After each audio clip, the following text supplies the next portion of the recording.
بسم اللہ الرحمن الرحیم۔ جیسا کہ ہم اکثر سنا کرتے ہیں کہ فلاں جگہ پر فلاں شخص زندہ ہو گیا، اس نے مرنے کے بعد کا حال سنایا اور پھر مر گیا، اسی قسم کا عذاب قبر سے متعلق ایک واقعہ گلگت میں پیش آیا، جس کے بارے میں بتاتے ہیں کہ ایک شخص قبرستان کے پاس سے گزر رہا تھا کہ اس نے کسی قبر سے یہ آواز سنی کہ مجھے نکالو، میں زندہ ہوں۔ جب ایک دو مرتبہ اس نے آواز سنی تو اس نے یہ سمجھا کہ یہ میرا وہم ہے، لیکن جب مسلسل اس نے یہ آواز سنی تو اس کو یقین ہونے لگا۔ چنانچہ قریب میں ایک بستی تھی، وہ شخص اس میں آیا اور لوگوں کو اس آواز کے بارے میں بتا کر کہا کہ تم بھی چلو اور اس آواز کو سنو۔ چنانچہ کچھ لوگ اس کے ساتھ آئے اور انہوں نے بھی یہی آواز سنی اور سب نے یقین کر لیا کہ واقعی یہ آواز قبر سے آ رہی ہے۔ اب یقین ہونے کے بعد ان لوگوں کو مسئلہ پوچھنے کی فکر ہوئی کہ پہلے علماء سے یہ مسئلہ معلوم کرو کہ قبر کھولنا جائز ہے یا نہیں۔ چنانچہ وہ لوگ محلے کی مسجد کے امام صاحب کے پاس گئے اور ان سے کہا کہ اس طرح قبر سے آواز آ رہی ہے اور میت یہ کہہ رہی ہے کہ مجھے قبر سے باہر نکالو، میں زندہ ہوں۔ اس پر امام صاحب نے فرمایا، اگر تمہیں اس کے زندہ ہونے کا یقین ہو گیا ہے تو قبر کو کھول لو اور اس کو باہر نکال لو۔ چنانچہ یہ لوگ ہمت کر کے قبرستان گئے اور جا کر قبر کھولی۔ اب جوں ہی تختہ ہٹایا تو دیکھا اندر ایک عورت برہنہ حالت میں بیٹھی ہوئی ہے اور اس کا کفن گل چکا ہے۔ اس عورت نے کہا کہ جلدی سے میرے گھر جاؤ اور میرے کپڑے لاؤ، میں پہن کر باہر نکلوں گی۔ چنانچہ یہ لوگ فوراً دوڑ کر اس کے گھر گئے اور جا کر اس کے گھر والوں کو یہ واقعہ بتایا۔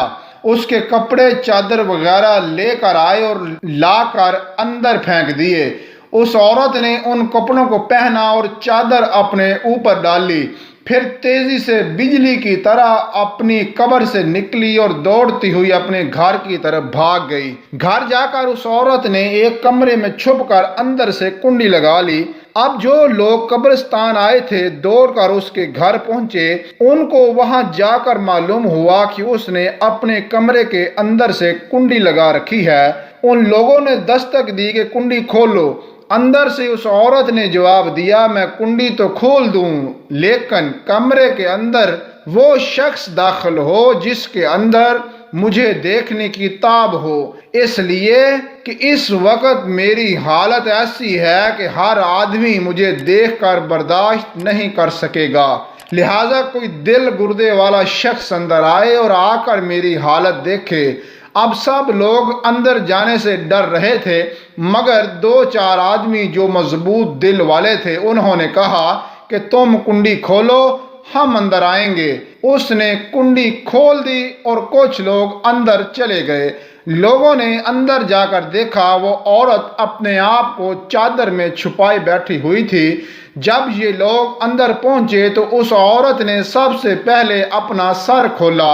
ان لوگوں نے دیکھا کہ اس کے سر پر ایک بھی بال نہیں، وہ بالکل خالی کھوپڑی ہے، نہ اس پر بال ہیں نہ کھال ہے، صرف خالی ہڈی ہے۔ لوگوں نے اس سے پوچھا تیرے بال کہاں گئے؟ اس عورت نے جواب دیا کہ جب میں زندہ تھی تو ننگے سر گھر سے باہر نکلا کرتی تھی، پھر مرنے کے بعد جب میں قبر میں لائی گئی تو فرشتوں نے میرا ایک ایک بال نوچا اور اس نوچنے کے نتیجے میں بال کے ساتھ کھال بھی نکل گئی۔ اب میرے سر پر نہ بال ہیں نہ کھال ہے۔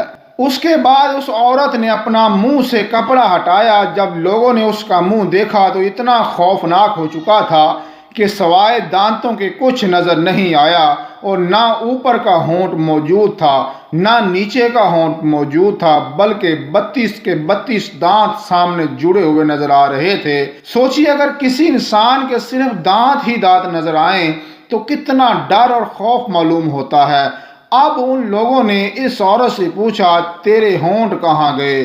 اس عورت نے جواب دیا میں اپنے ہونٹوں پر لپسٹک لگا کر نامحرم مردوں کے سامنے جایا کرتی تھی، اس کی سزا میں میرے ہونٹ کاٹ لیے گئے، اس لیے اب میرے چہرے پر ہونٹ نہیں ہیں۔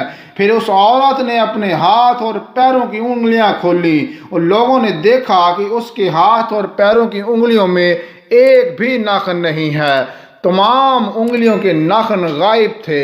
اس سے پوچھا تیری انگلیوں کے ناخن کہاں گئے؟ اس عورت نے جواب دیا ناخن پالش لگانے کی وجہ سے میرا ایک ایک ناخن کھینچ لیا گیا، چونکہ میں یہ سارے کام کر کے گھر سے باہر نکلا کرتی تھی، اس لیے جیسے ہی میں مرنے کے بعد قبر میں پہنچی تو میرے ساتھ یہ معاملہ کیا گیا اور مجھے یہ سزا ملی کہ میرے سر کے بال بھی نوچ دیے گئے، میرے ہونٹ بھی کاٹ دیے گئے اور ناخن بھی کھینچ لیے گئے۔ اتنی باتیں کرنے کے بعد وہ بے ہوش ہو گئی اور مردہ بے جان ہو گئی جیسے لاش ہوتی ہے۔ چنانچہ ان لوگوں نے دوبارہ اس کو قبرستان میں پہنچا دیا۔ محترم خواتین و حضرات، اللہ تعالیٰ کو یہ عبرت دکھانی مقصود تھی کہ دیکھو اس عورت کا کیا انجام ہوا اور اس کو کتنا ہولناک عذاب دیا گیا۔ بے پردہ خواتین اس واقعے سے عبرت حاصل کریں، ان گناہوں سے توبہ کریں جس کی سزا بروز قیامت بہت سخت ہے۔